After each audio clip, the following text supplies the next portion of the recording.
গাছে জল দিচ্ছেন? নকুর তো ছিল, তাকে বললেই তো হতো। নকুর দাদাকে দিয়ে যদি সব কাজ হতো তাহলে তো আর ঝামেলাই থাকতো না।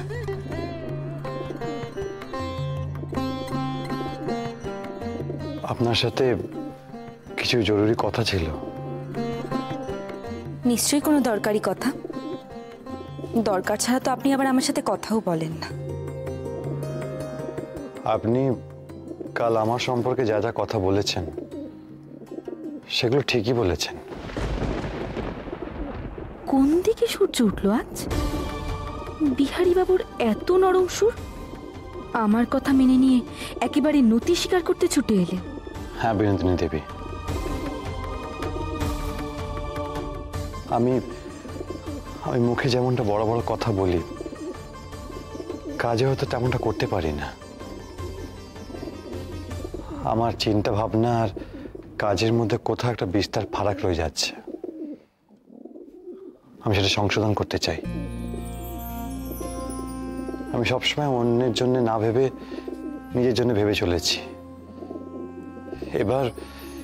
এবার অন্যের জন্য কিছু করতে চাই। বোধোদয় হলো তাহলে। আপনার কাছে আবার অন্য মানে তো আশালতা। এবার আর কি কি করবেন তার জন্য? ঠাট্টা নয় বিনোদিনী দেবী, আমি মন থেকে বলছি। বউঠান নয়, আমি আপনার জন্য কিছু করতে চাই। আপনি বলুন, আপনি আমাকে খুলে বলুন আপনার কি কি বিষয়ে অসুবিধা হচ্ছে। আমি আপ্রাণ চেষ্টা করব আপনাকে সাহায্য করার। আমি আপনাকে অসুবিধার কথা জানাবো, তারপর আপনি আমাকে সাহায্য করবেন। কেন বিহারী বাবু, আমি কি ভিখারি? আপনার হাতে পায়ে ধরে আমি সাহায্য চাইবো, তারপর আপনি আমাকে সাহায্য করবেন? এরকম কি আশালতার বেলায় করেন বুঝি? আপনি ভুল বুঝছেন। আপনি নিজে থেকে নিজের অসুবিধা না জানালে আমি জানবো কি করে? থাক বিহারী বাবু, আর শুকনো ভদ্রতা দেখিয়ে কাজ নেই। আশালতার বেলায় আগ বাড়িয়ে ষোড়শোপাচারের নৈবেদ্য সাজিয়ে পুজো, আর আমার বেলায় পুরো ক্ষৈক বিন্দায়ন, তাই না? বাহ, বেশ চমৎকার ব্যাপারটা। আপনি আমাকে ভুল বুঝছেন। একদম না, আমি আপনাকে ঠিক বুঝেছি বিহারী বাবু। আসলে চালাকিতে না আপনি আমার সাথে পেরে ওঠেন না। শুধুমাত্র ভণ্ডামির দুর্নাম ঘোচাতে, লোক দেখানো উপকার করতে আমার কাছে ছুটে এসেছেন, কিন্তু আমি তা ধরে ফেলেছি। যান যান, নিজের কাজে যান। ভবিষ্যতে আর কোনোদিন মেকি দয়া দেখাতে আমার কাছে আসবেন। আমি কোনোদিন আপনার দয়ায় বাঁচিনি, আর বাঁচবো না।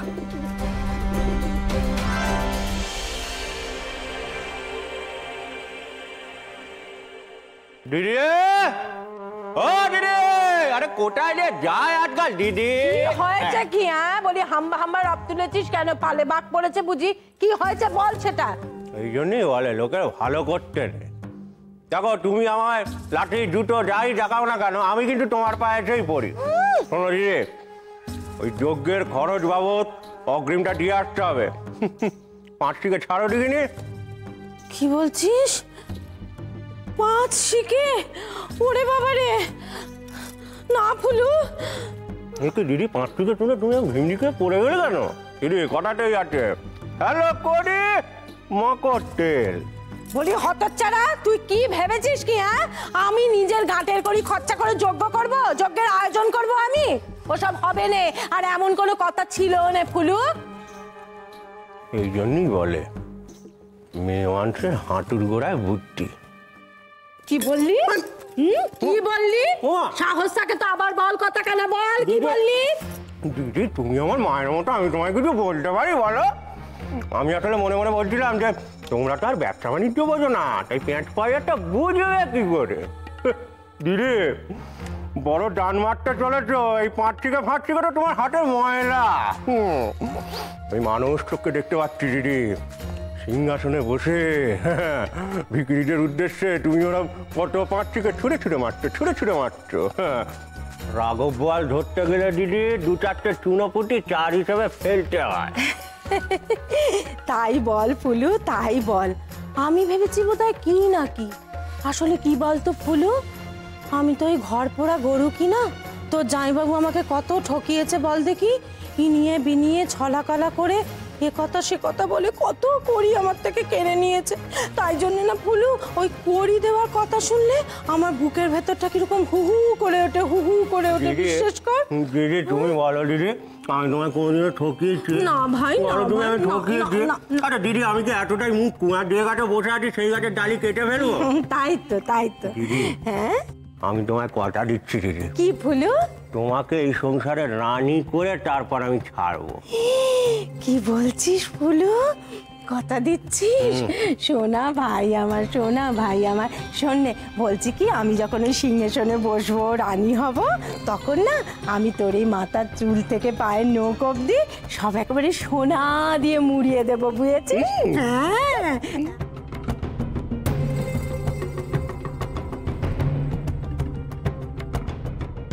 তো আচ্ছা ঝামেলায় ফেললে। দেখো বিহারি, তুমি তো খুব ভালো করে জানো আমি এসব ভণ্ডামিতে বিশ্বাস করি না। আরে বাবা, যাগযজ্ঞ করে যদি অশান্তি দূর করা যেত তাহলে তো পৃথিবীতে কোথাও কোনো রকম অশান্তি বলে জিনিস থাকতো না। আর চারদিকে এই যে যুদ্ধ বিগ্রহ এইসব চলছে, এসবও তো হতো না। আরে আমি আশ্চর্য হয়ে যাচ্ছি বিহারি, তুমি শেষ পর্যন্ত তুমি আমাকে এই ব্যাপারে বোঝাতে এসেছো। আমি জানি মহিন্দা, আমি সবটাই জানি। আমিও তো এসব বিশ্বাস করি না, কিন্তু কথাটা শুধু সংসারের শান্তির জন্য নয়। বিশ্বাসটা প্রত্যেকের আলাদা। তোমার বিজ্ঞানে বিশ্বাস, মা কাকিমার ধর্মে। আর আমার যুক্তি হলো, কেউ যদি কাউকে ক্ষতি না করে কোনো বিশ্বাসে অটুট থাকে, তাহলে সমস্যা কোথায়? আর তাছাড়া বৌঠান তো বিশ্বাস করে এইসবে। তুমি বৌঠানকে জিজ্ঞেস করো, সে যদি আপত্তি করে তাহলে আমি তোমাকে না করব না, জোর করব না।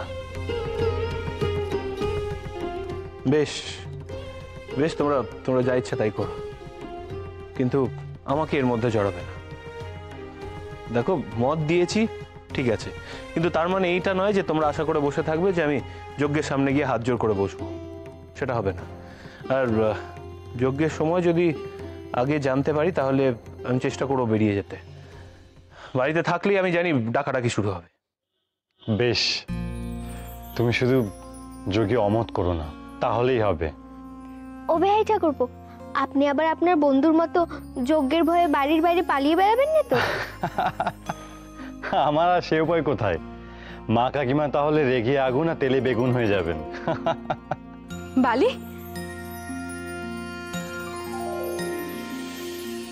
এই নে দুধ চাউলটা খেয়ে নে, দেখ তো কেমন লাগে।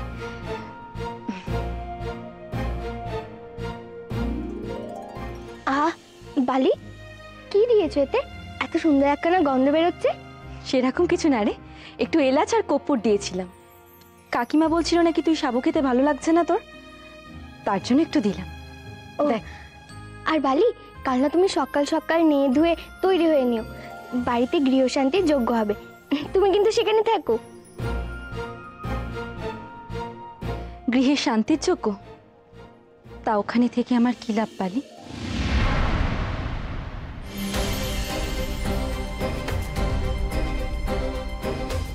আমার শান্তি তো আমার কাছেই আছে। আমি আমার পরম শান্তির খোঁজ পেয়ে গেছি রে বালি। আমার আর কোনো শান্তি সস্তায়নের দরকার নেই।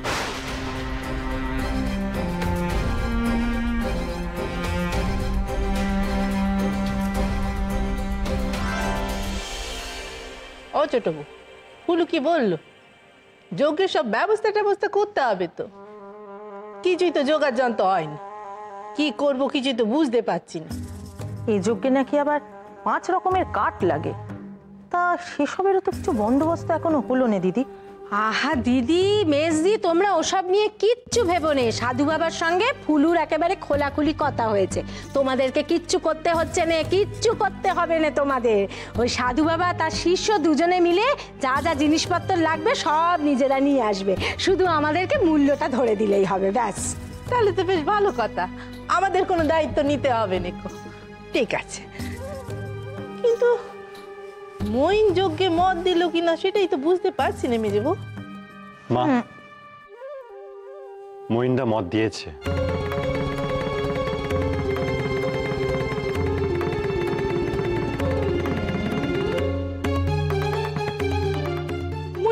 পেয়েছে, মহিন মদ পেয়েছে।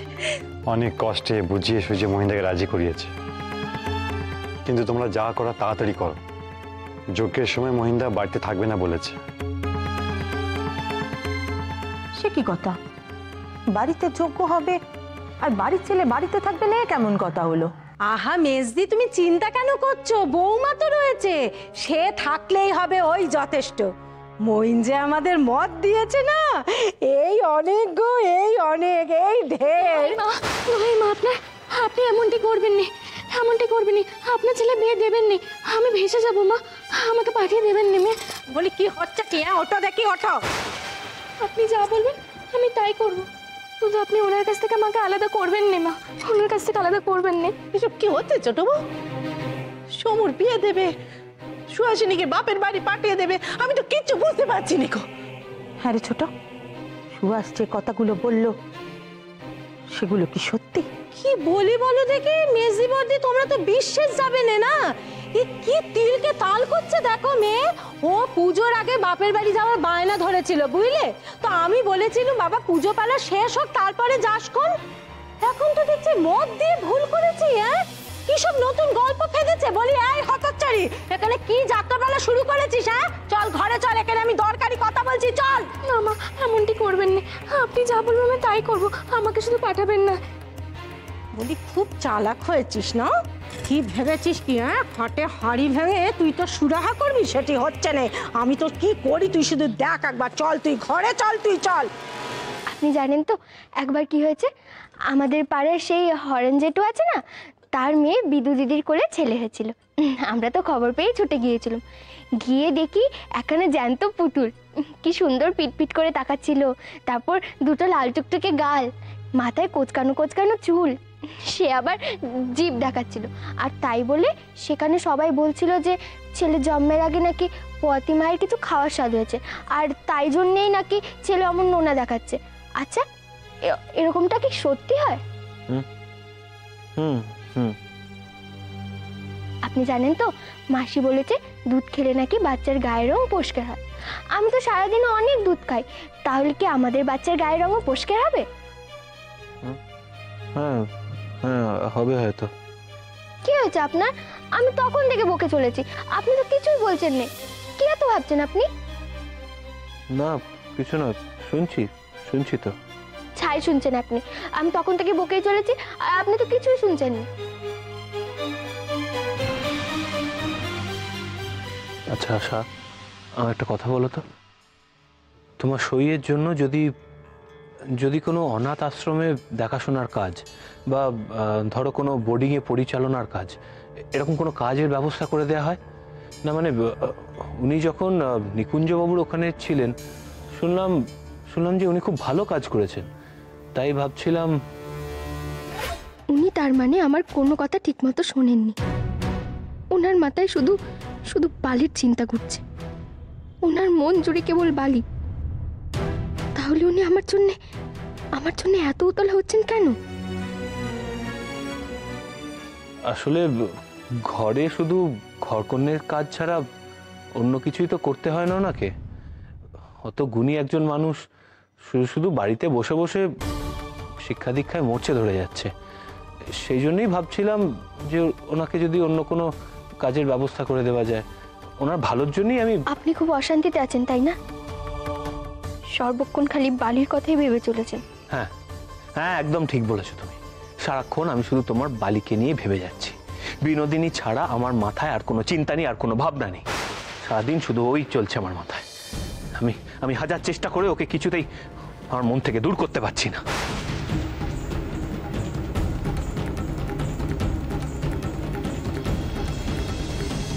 তাহলে কি এতদিন আপনি আমার সাথে অভিনয় করছিলেন? আশা, আশা, এই কথা তুমি বলতে পারলে? তুমি কি এতদিনেও আমাকে চিনতে পারোনি? তুমি কি বোঝো না যে আমি সত্যি অভিনয় করতে পারি না? তাহলে আপনার মনে এত অশান্তি কেন? কই, আমি তো আমার মনের বিরুদ্ধে গিয়ে আপনার কাছে আসিনি। আমার মন যেদিন চেয়েছে সেদিনই আমি আপনার কাছে এসেছি। কিন্তু আপনি যে এখনো সহজ হতে পারেননি। আপনার মনে যে এখনো দ্বিধা। আপনার মনে এখনো অস্থিরতা চলছে, কোনো কিছু তো আপনি খুলেও বলছেন না। আমি তো আপনার জন্য সবকিছু ত্যাগ করতে রাজি। শুধু একবারটি আপনি খুলে বলুন আপনার মনের কথা। তো হয় আপনার, আপনি আপনার ইচ্ছের বিরুদ্ধে গিয়ে কোনো কিছু করবেন না। আশা, আশা তুমি আমাকে ভুল বুঝছো। অবশ্য তোমাকে এবার দোষ দিই কি করে? তোমার জায়গায় যে কেউ থাকলে একই বুঝতো।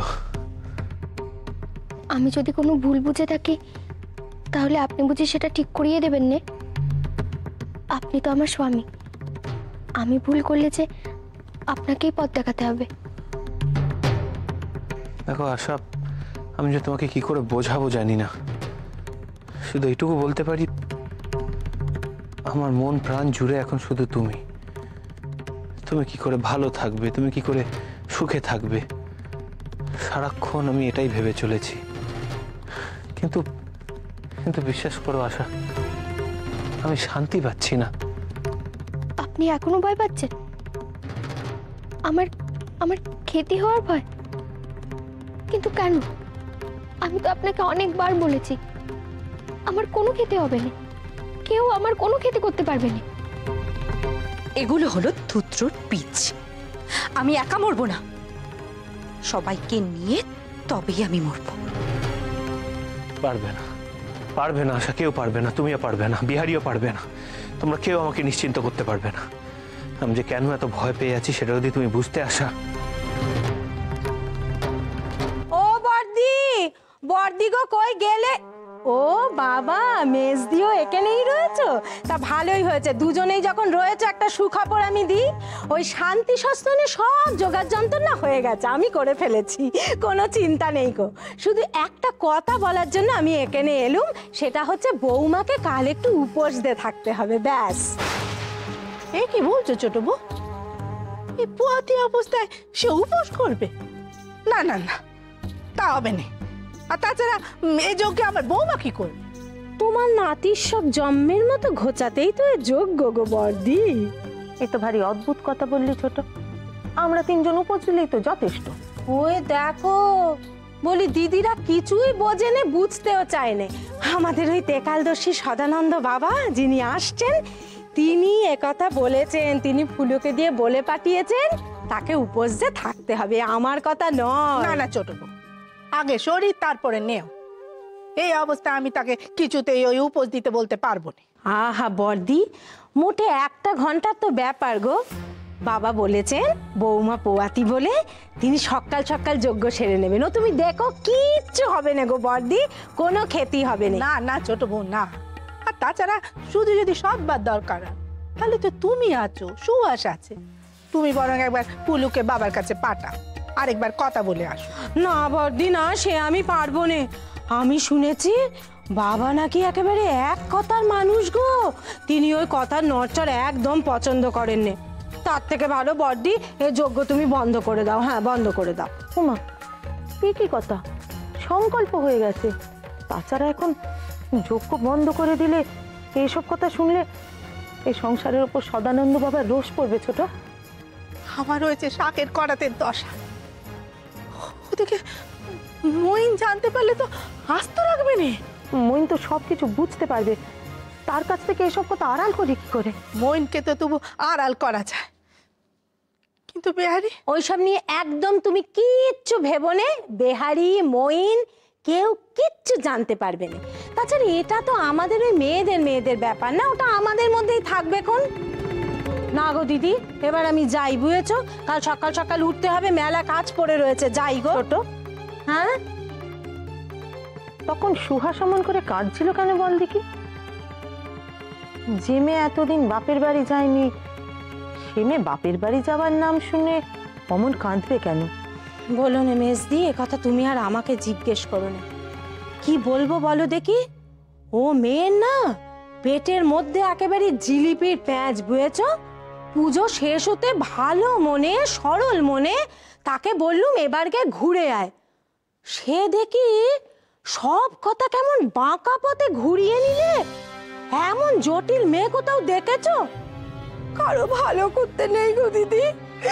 কারো ভালো করতে নেই, অনেক শিক্ষা হয়েছে, সরল থেকে ভালো থেকে কোনো লাভ